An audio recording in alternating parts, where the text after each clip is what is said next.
everyone, it's me Rifa. আজি আমি 200 rupeesৰ এটা চেলেঞ্জ কৰিম মানে 200 rupeesত আমি কি ফাষ্ট ফুড পাম তাক বৰুৱা চাৰিআলিত এক্সপ্ল'ৰ কৰিব যাম। সো কাম উইথ আছ। দুইজনে তাৰ পৰা খোজকাঢ়ি কাঢ়ি বৰুৱা চাৰিআলি পালোহি কাৰণ খোৱাৰ আগত খোজকাঢ়ি লোৱাটো ভাল যে ফাৰ্ষ্ট আমি গলো ফেমাছ কলপাতত দিয়া ম'ম' ট্ৰাই কৰিবলৈ যাৰ প্ৰাইচ আছিল অনলি 30 ৰুপিজ এণ্ড 30 ৰুপিজত 100টাকে ম'ম' আমি ইয়াক শ্বেয়াৰ কৰি খালো টেষ্ট ৱাইজো অছাম আছিল আৰু ইমান কমতনো ইয়াতকে বেছি কি পাব আৰু তাৰ পিছত আৱাৰ নেক্সট ষ্টপ ইজ ফেমাছ জেটাউন ষ্টলখন তাতো বহুত আইটেম আছিল ফ্ৰম চুইট টু স্পাইচি ইয়াত আমি ললো ডাবল চকলেট ৱাফল উইথ আইচক্ৰীম যাৰ প্ৰাইচ আছিল 100 থোৰাছা আমাৰ চেলেঞ্জতকে এক্সপেঞ্চিভ হৈ গ'ল তথাপিও ৱৰ্থ ইট কাৰণ এইটো বহুত টেষ্টি আছিল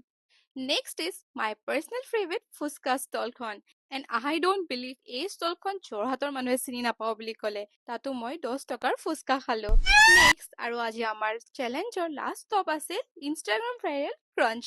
তাত পোৱা বস্তুবোৰ চবতকে বেছি ইউনিক কাৰণ ইয়াত নিজৰ পচন্দত চিপ চিলেক্ট কৰি যিকোনো টাইপছৰ ষ্টাফিং অৰ মিক্স ল'ব পাৰে আমি চিকেন ক্ৰিজ ললো